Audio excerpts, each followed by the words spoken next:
My parents called my 12-year-old son defective while favoring his cousin at their anniversary. They gave his cousin everything until I revealed why their trust fund was actually his. My mother tapped the crystal champagne flute with a silver spoon, grabbing the microphone with a practiced elegance. The lavish country club ballroom fell silent, the soft hum of the string quartet fading away. She looked right past me, her eyes locking onto my brother Harlan before beaming at the crowd. "We are thrilled to announce that the estate and the $850,000 trust will go solely to our grandson, Paxton," she announced, her voice echoing through the speakers. Harlan smirked, taking a slow sip of his drink. Then my father leaned into the mic, chuckling softly like he was sharing an inside joke with 200 people. "Well, it is only right. We need an heir who can actually speak properly, not the defective one." He pointed a casual, cruel finger right at my 12-year-old son, Cale. The room gasped softly, then fell dead silent. Cale's small hands gripped the edge of the white tablecloth, his shoulders sinking as he stared at his plate. The sheer, unadulterated rage that flooded my veins in that moment was blinding. But what they did not know was that the microphone they used to destroy my son was the exact weapon I needed to destroy their fake empire. If you want to know how a single piece of paper ruined a 50-year legacy, keep watching. We need to rewind a bit to understand the magnitude of what happened in that ballroom. My parents, Thaddeus and Rowena, lived for the applause of strangers. To them, family was not a bond of blood or love. It was a PR campaign. Every holiday, every birthday, every Sunday dinner was curated for the perfect photo opportunity to prove they were the elite.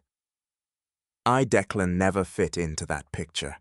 I was a guy who built commercial properties, working my way up from a dirty hard hat and calloused hands. They hated that. They wanted white collars, golf memberships, and tech startups. Cale, my boy, has an auditory processing disorder and a mild stutter. His brain is brilliant.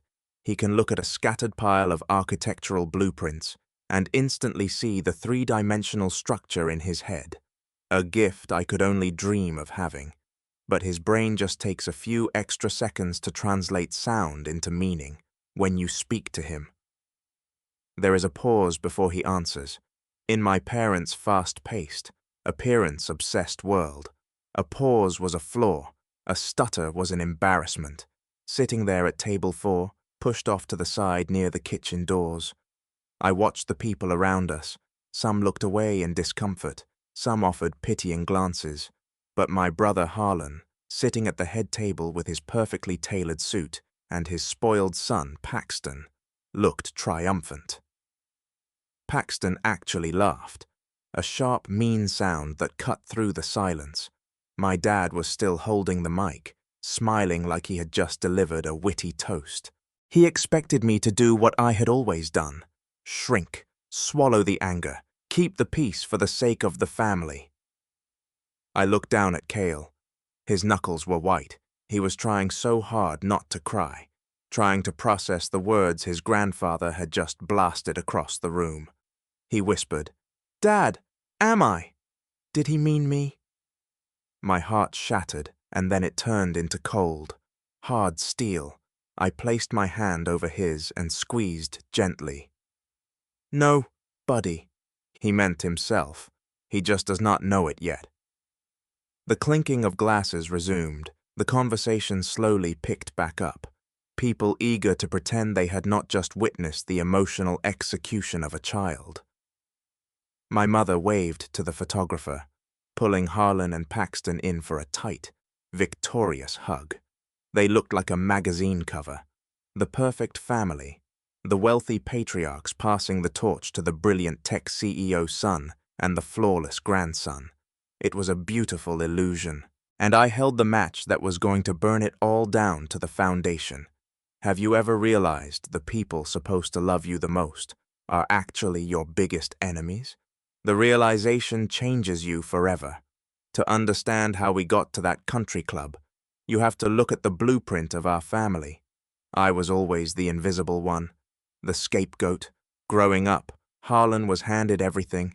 He got the brand new sports car at 16. I was told to find a part-time job to buy a bus pass.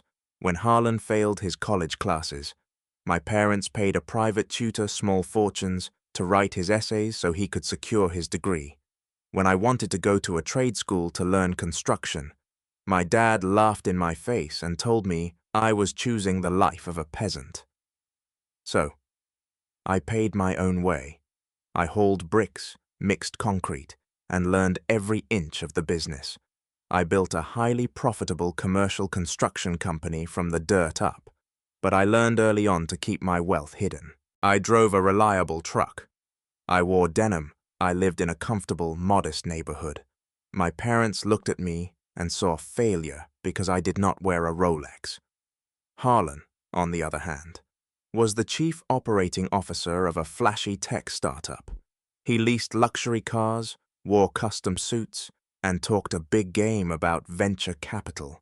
My parents worshipped the ground his leather shoes walked on. When Cale was born, I thought things might change. Grandparents are supposed to soften, right? But the moment Cale missed his early speech milestones, the chill set in. I remember the exact day I knew where we stood. Cale was 4. We were at my parents' estate, a massive, echoing house filled with fragile antiques. Cale dropped a small wooden toy, and it clattered loudly against the hardwood floor. My mother, Rowena, sighed heavily, rubbing her temples as if the sound caused her physical pain. She looked at me, her eyes filled with cold irritation. "It is just exhausting, Declan," she said, not even lowering her voice. "Harlan's boy is already quoting Shakespeare, and yours can barely process a simple hello. He is defective. You really need to fix him before he ruins the family aesthetic." I remember standing there holding Cale tight against my chest. I did not scream. I did not throw a vase. I just packed Cale's bag and walked out the front door. For years, I played the game of low contact. I showed up when obligated, kept my head down, and protected Cale from their worst impulses.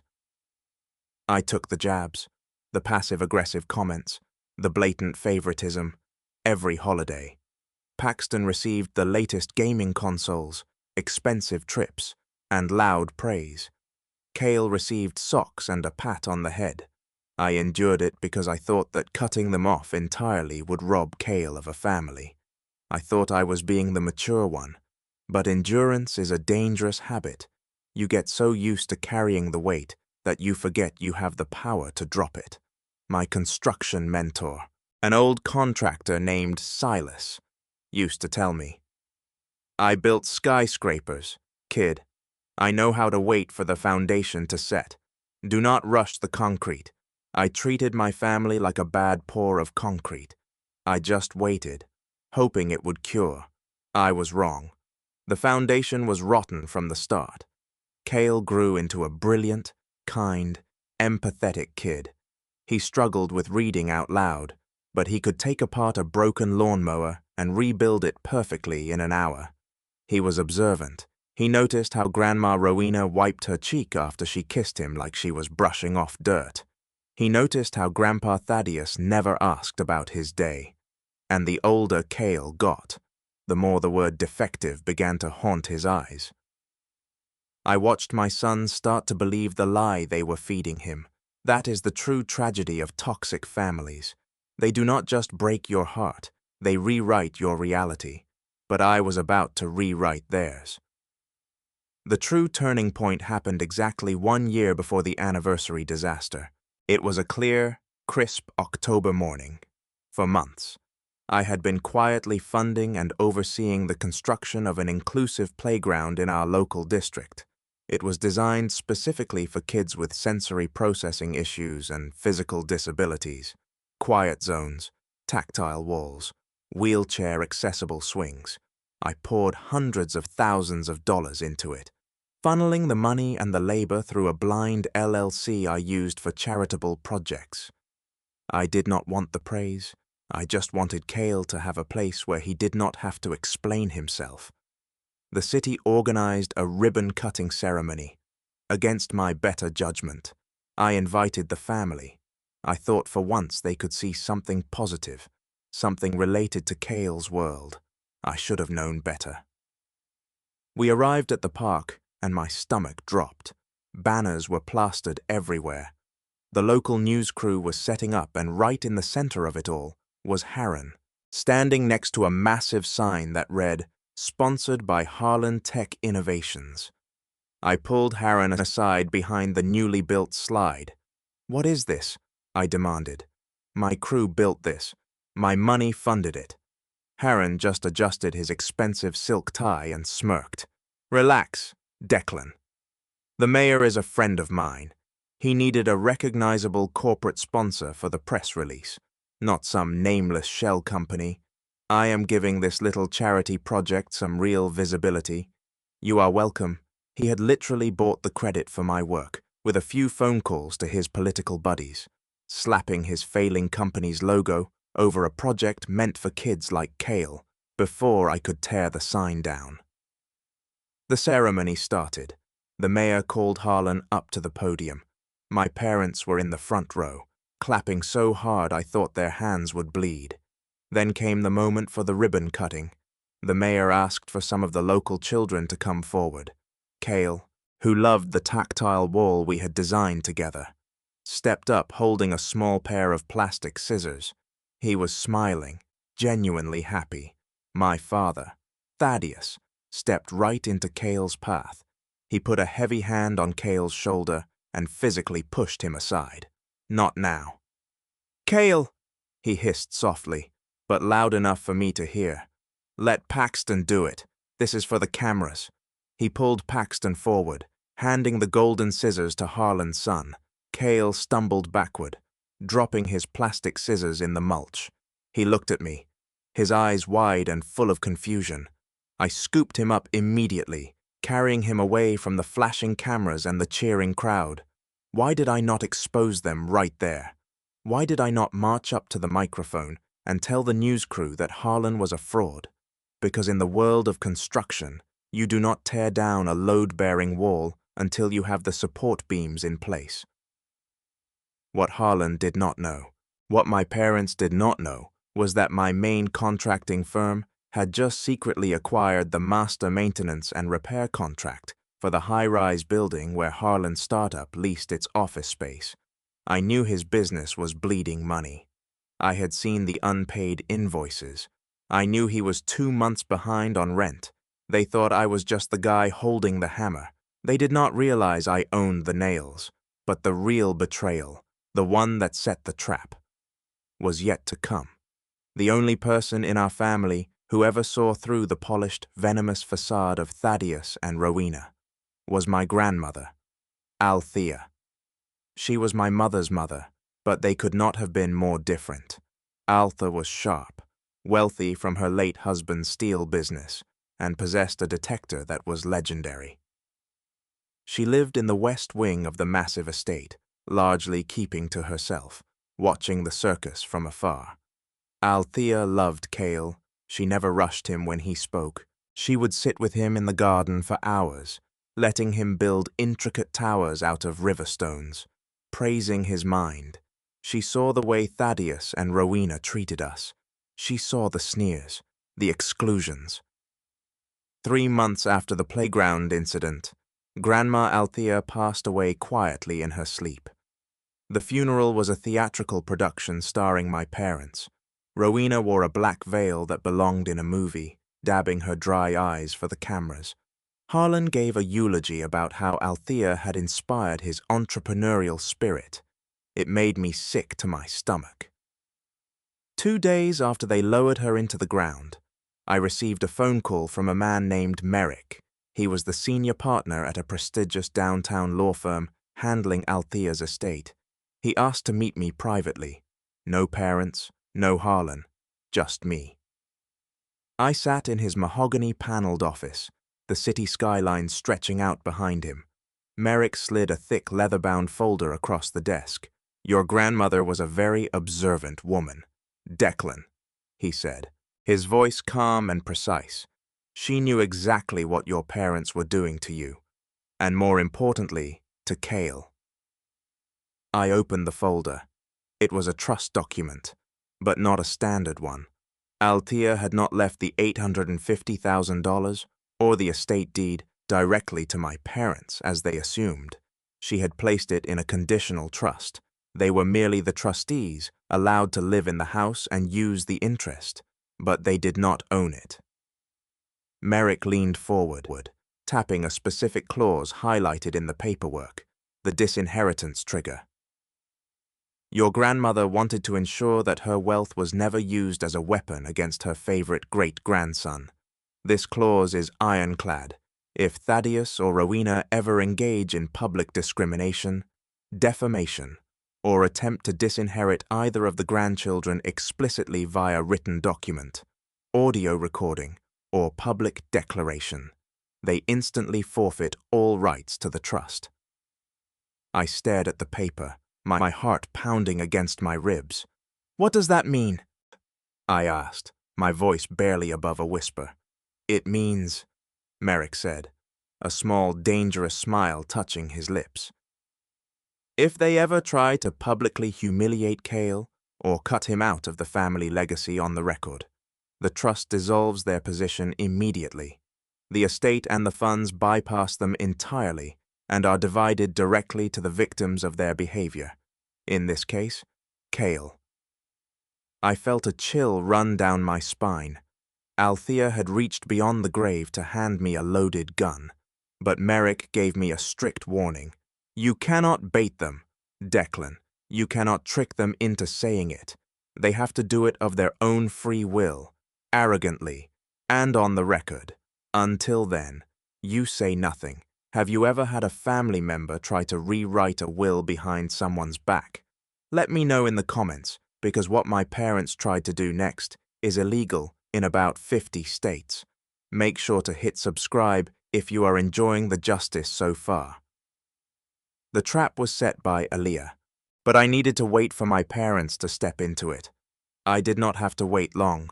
A few weeks before their grand 50-year anniversary gala, they crossed a line so dark it extinguished whatever tiny flicker of love I had left for them. Cale attended a specialized therapy clinic twice a week to help with his auditory processing and speech strategies. It was his safe space. One Tuesday afternoon, my phone rang. It was the clinic director. Her voice was tight with panic. "Declan, you need to get down here right now. Your parents are in the lobby demanding Cale's full medical and psychological files." I dropped my hard hat, grabbed my keys, and sprinted to my truck. I called Silas, my mentor and giant of a man who loved Cale like his own grandson, and told him to meet me there. I threw open the glass doors of the clinic to find Thaddeus and Rowena standing at the reception desk. Aunt Zinnia, the family's resident gossip and chief flying monkey, was hovering behind them like a vulture. They had a stack of legal-looking papers on the counter. "What the hell are you doing?" I barked, my voice echoing in the quiet waiting room. Rowena turned, trying to slap on her fake aristocratic smile. "Declan." "Darling, do not make a scene. We are just handling some family business." I stepped between them and the terrified receptionist. I looked down at the papers. They were drafted petitions for medical proxy.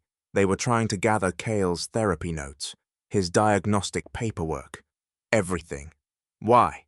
I demanded, stepping closer to my father. Thaddeus straightened his suit jacket, looking at me with utter disdain. "We are securing the family's future. Declan, Harlan's company is going public soon. We are setting up the legacy trust. We need documentation to prove Cale is legally incompetent. A defective mind cannot manage wealth. We are just protecting the assets from his condition." The room started spinning. They were not just insulting my son. They were trying to build a legal case to strip him of his autonomy, to paint him as mentally unfit. so they could legally funnel every penny of family money directly to Harren and Paxton, and Aunt Zinnia had tipped them off to the clinic's location. Silas walked in right at that moment, crossing his massive arms over his chest. "Is there a problem here, Declan?" he rumbled, glaring at Thaddeus. My father sneered at Silas, then looked back at me. "You are a fool, Declan, hanging around laborers, raising a broken kid. We are doing you a favor. Sign the papers. Let us handle the trust, and we will make sure he has a modest allowance." I leaned in so close to my father, I could smell the expensive scotch on his breath. "You will never see my son's medical files. You will never have legal guardianship over him, and if you ever come within a 100-foot of this clinic again, I will have you arrested for trespassing. Get out." Rowena scoffed. "You are making a huge mistake. You are isolating yourself from the only people who matter." They stormed out, Zinnia scuttling nervously behind them. I stood there, my hands shaking with a fury I had never known. They were trying to erase my son legally. They wanted him declared incompetent. The endurance was over. The concrete was poured, set, and hardened. It was time to swing the wrecking ball. 3 days later. The invitation arrived in my mailbox, heavy cream cardstock embossed with ridiculous gold lettering. The 50th anniversary celebration of Thaddeus and Rowena, a legacy of love and success. It made me want to vomit. I took the invitation straight to Merrick's office. "They are going to announce the trust details at this party," I told him, tossing the gold card onto his desk. "Harren is pushing them to lock it down before his startup goes under. They want to make a public spectacle of handing the crown to Paxton and officially excluding Cale." Merrick adjusted his glasses. "If they state it publicly into a microphone, in front of witnesses with audio or video recording, the trigger is pulled. But Declan, are you prepared for the fallout?" "I am prepared for war," I answered. To make sure I had enough ammunition, I asked Silas to pull some strings with his contacts in the banking and real estate sector. I needed to know exactly how desperate Harren really was. What Silas found was staggering. Harlan's tech company was not just failing, it was a black hole. But worse, Harlan had somehow managed to use forged signatures and manipulated documents from my parents to take out a massive secondary mortgage on the family estate. $20,200,000. He had leveraged the very house my parents slept in to fund his fake billionaire lifestyle, and my parents had no idea. I took that information and I smiled. It was a cold, dark smile, the night of the gala. I stood in my living room adjusting my tie. Cale walked out of his room wearing a sharp navy blue suit. He looked nervous, his eyes darting to the floor.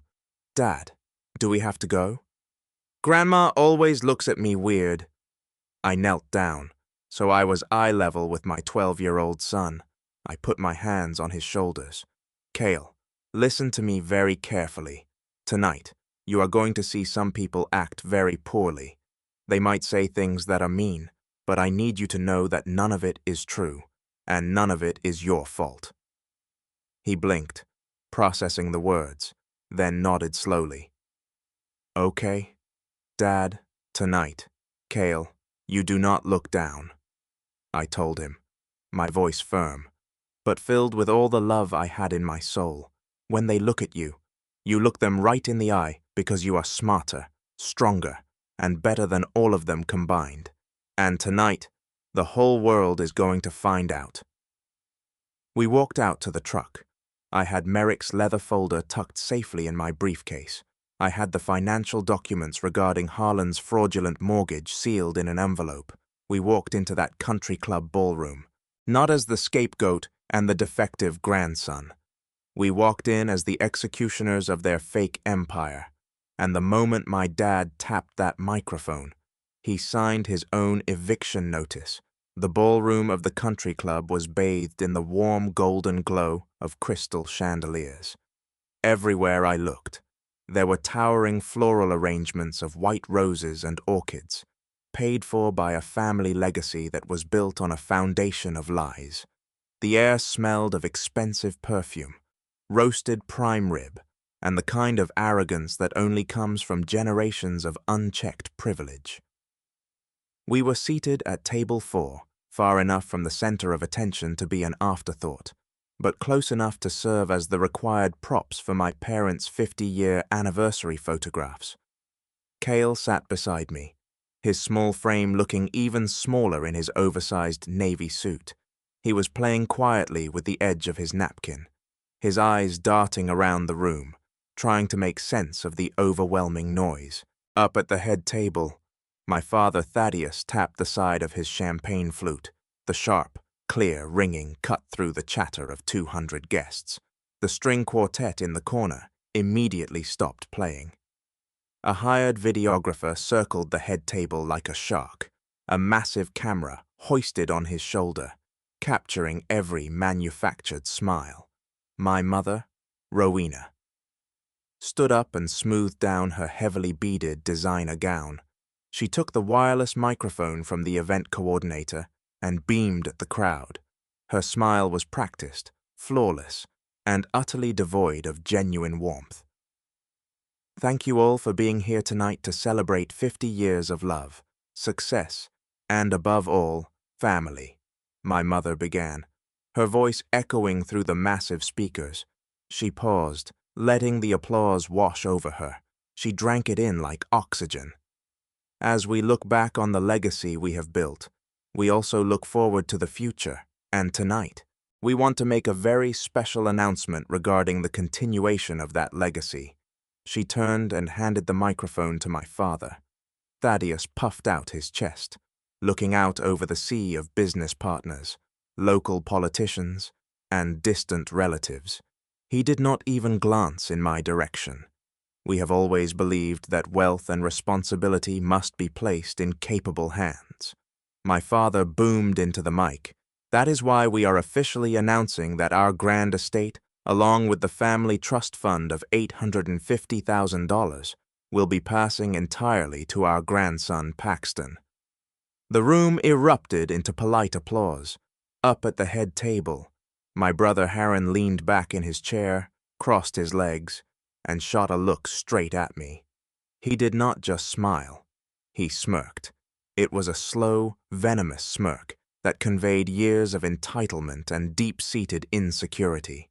Beside him, 12-year-old Paxton pumped his fist in the air like he had just won a sporting event. But they were not finished. The applause died down, and my mother leaned into the microphone, still held by my father. She let out a small theatrical sigh, her voice dropping to a tone of fake pity. We know this decision might seem sudden to some, but we must protect the family assets. Some bloodlines are strong, she said, her eyes finally finding our table, locking onto my son, and some are just defective. The word hung in the air like a cloud of toxic smoke. Defective. She had said it into a live microphone recorded by professional cameras in front of 200 people. I looked down at Cale because of his auditory processing disorder. The words took a few agonizing seconds to reach him, to unravel in his brilliant mind. I watched the exact moment the realization hit him. His eyes widened, the color drained from his cheeks, his lower lip began to tremble, and he looked down at his lap, his shoulders hunching forward as if he was trying to fold himself into a tiny, invisible box. The sound of a few uncomfortable coughs rippled through the crowd. Someone at the table next to us whispered something behind their hand.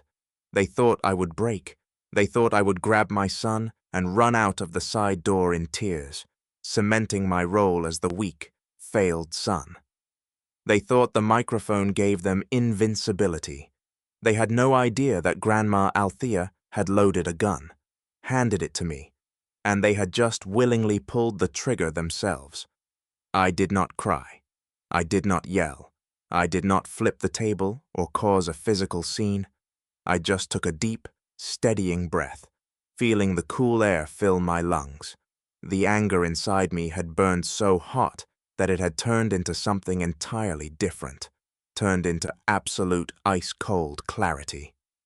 I unbuttoned my suit jacket, pushed my chair back, and stood up. The scrape of my chair against the hardwood floor was loud enough to turn a few heads. I placed a gentle hand on Cale's shoulder, giving it a firm squeeze to let him know I was right there. Then I began to walk. I walked slowly, deliberately, weaving through the maze of tables covered in white silk and crystal. As I moved closer to the head table, the murmurs in the room began to die down. The videographer instinctively swiveled his camera toward me, sensing the shift in the atmosphere.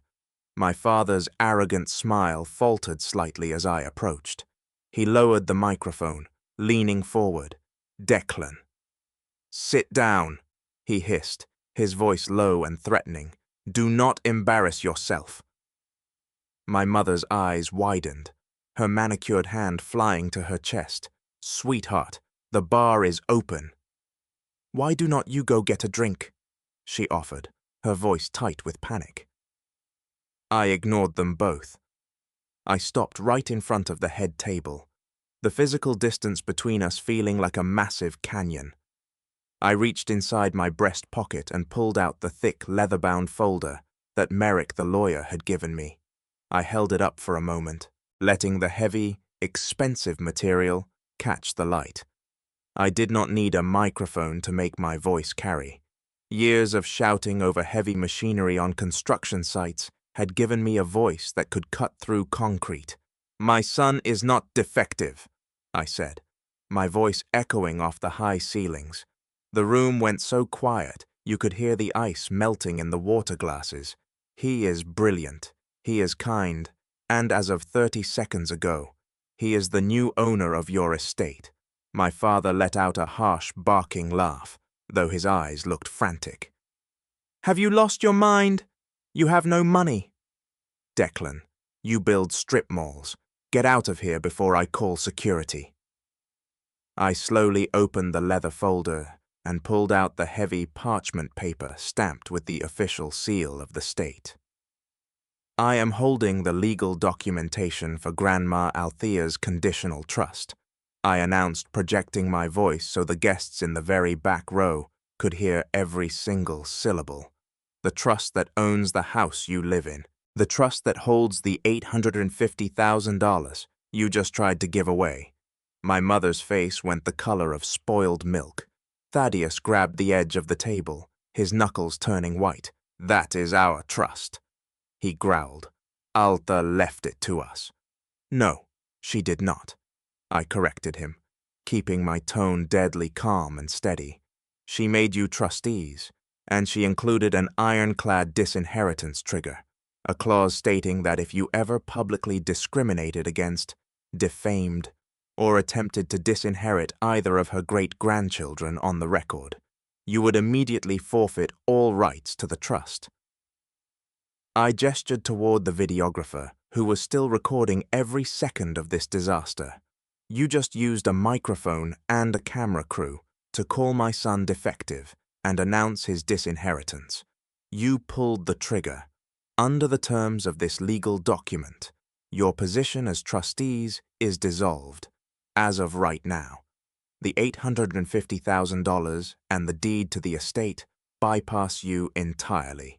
They go directly to the victim of your public humiliation. They go to Cale." The silence that followed was heavy, suffocating, and beautiful. My mother's hand trembled so violently that she knocked over her crystal champagne flute. It hit the marble floor and shattered into 100 pieces, a sharp, violent sound that mirrored the exact state of their precious legacy. Thaddeus stood frozen, his mouth opening and closing like a fish out of water, his brain struggling to comprehend that the power he had wielded for decades had just evaporated in an instant. The shock in the room was palpable, but the person who reacted first was not my parents. It was my brother Harren, the golden child, the supposed genius CEO. He shot up from his chair, his face flushed an ugly shade of crimson. He pointed a shaking finger at me across the table. "You are bluffing!" Harlan shouted, his voice cracking with desperation. "You are a blue-collar nobody who plays with dirt for a living. You do not understand how trusts work. You cannot just walk in here with a fake piece of paper and steal my son's inheritance. Mom, Dad, call the police. He is insane." I looked at my brother, feeling nothing but profound pity mixed with disgust. I closed the leather folder and tucked it under my arm. Then I reached into my other pocket and pulled out a plain manila envelope. I tossed it onto the head table. It slid across the white tablecloth and stopped right in front of my father. "I am not bluffing." "Harlan," I said, my voice dropping to a dangerous quiet register that forced the room to lean in to listen. "But since we are airing out the family finances tonight, let us talk about your inheritance. Let us talk about the $2,200,000 secondary mortgage you secretly took out on the estate to fund your failing tech startup." The color vanished entirely from my father's face. He looked down at the manila envelope as if it were a venomous snake. "What?" Thaddeus whispered, turning slowly to look at his favorite son. "What mortgage? What is he talking about?" "Harlan?" Harlan took a step back, his eyes darting frantically toward the exit. "It is a lie," he stammered, sweating through his custom silk suit. "He is lying dead. I would never. You forged their signatures." "Harlan," I cut in, delivering the final blow. "You leveraged a house that did not even belong to them to borrow millions. You have not made a payment in 6 months. The bank was getting ready to foreclose." My mother let out a small wounded sound. Collapsing back into her chair, she looked at Harran, her golden boy, her perfect investment, and saw him for the fraud he truly was. "But here is the best part," I continued, unable to stop the cold smile from spreading across my face. "When the bank categorized your massive debt as a toxic asset, they sold it off at a discount to a private commercial holding company, a company that specializes in distressed properties." I leaned over the table, resting my hands on the pristine white cloth, looking my father dead in the eye. "I own that holding company. Thaddeus, the money I made playing with dirt bought your fake empire. I own the debt. I own the trust. I own the house. And as the new primary creditor and the legal guardian of the trust beneficiary, I am giving you notice. Your eviction starts at midnight." I did not wait for their response. I turned my back on the head table, leaving them drowning in their own ruins. The guests parted for me like the Red Sea, staring with a mixture of horror and awe. I walked back to table 4. Cale was standing there, his eyes wide, looking at me like I was a superhero who had just ripped the roof off the building. "Come on, buddy," I said softly, offering him my hand. "Let us go home. The food here is terrible anyway." Cale took my hand, his grip strong and steady. We walked out of the ballroom together, leaving 50 years of toxic history behind us. The fallout began before the sun even came up. The next morning, my phone started vibrating on the nightstand at 4:00 in the morning and did not stop. By 7:00, I had 30 missed calls and 80 text messages. The flying monkeys had been unleashed. Aunt Zinnia left a frantic voicemail, her voice shrill with manufactured outrage. "Declan, you need to call off your lawyers right now. You ruined your parents' anniversary. You are tearing this family apart over a misunderstanding." I did not respond to any of them. I brewed a pot of strong coffee, sat at my kitchen island, and watched the legal machinery go to work. By 8 in the morning, the situation escalated from private family drama to a public spectacle. Someone at the party, I still do not know who, had recorded the entire exchange on their phone and uploaded it to Facebook. The video was not just spreading, it was a wildfire, captured everything clearly. My mother's cruel comment about Cale being defective, my father's arrogant announcement, and my calculated, devastating response. The narrative shifted instantly. The relatives who had been calling me a monster an hour earlier were suddenly deleting their text messages. Aunt Xenia went completely silent. The people who had worshipped my parents' wealth were now watching them get exposed as frauds on the internet. At 9, I received an email from Merrick. The subject line read, "Official transfer confirmation." I opened it. It was a formal legal notice. The disinheritance trigger had been verified through the video evidence. Thaddeus and Rowena were officially stripped of their trustee status. The $850,000 had been successfully transferred into a protected sub-account under Cale's name, locked away and growing interest until his 18th birthday. The legal deed to the estate was now firmly in the control of the new trust. 10 minutes later, my phone rang again. It was my father, against my better judgment. I answered it, putting it on speaker so I could continue making pancakes for Cale. "Declan, please." My father's voice came through the speaker. It was a sound I had never heard in my 36 years of life. He was crying. The great patriarch, the man who had treated me like dirt on his shoes, was sobbing. "You cannot do this. We have no money. Harlan's creditors are calling us. They are trying to seize our bank accounts. We are blood. Declan, you cannot put your own mother on the street." I flipped a pancake, watching it sizzle on the griddle. I felt no joy in his pain, but I felt absolutely no guilt either. "You put yourselves on the street the moment you called my son defective into a live microphone." I said, my voice flat and devoid of emotion. "I am not punishing you, Thaddeus. I am just holding up a mirror. You are finally experiencing the consequences of your own actions." "But where will we go?" he pleaded, his voice cracking. "Harlan will not answer his phone." "That sounds like a problem for the golden child," I replied. "You have 30 days to vacate the property. Do not steal any of the copper wiring on your way out." I hung up the phone and blocked his number. If you have watched this far and you love seeing justice served to toxic families, I want you to drop a W in the comments right now. W stands for win, and this is a massive win for everyone who has ever been the scapegoat. I will be hearting and replying to every single comment that has a W in it. Make sure you are subscribed so you never miss a story like this. The next 30 days were a masterclass in the rapid collapse of a toxic dynamic. When people who only value money lose their money, they lose their entire identity. Thaddeus and Rowena tried everything to stop the eviction. They tried to hire lawyers, but no reputable firm would take their case without a massive retainer, which they no longer had. The video of their behavior at the gala had gone viral in local social circles, turning them into paras. But the true poetic justice came from the son they had worshipped. As the financial reality of Harlan's fraudulent mortgage crashed down, the authorities started asking questions. Harlan realized that the holding company that bought his debt was not going to negotiate. He was facing federal charges for wire fraud and forging signatures. So what did the golden child do? He ran.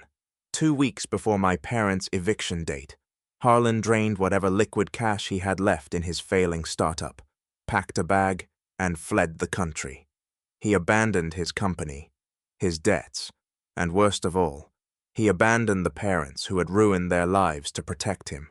He left Paxton with his ex-wife, who immediately filed for full custody and a restraining order against my parents, blaming them for Harlan's criminal behavior.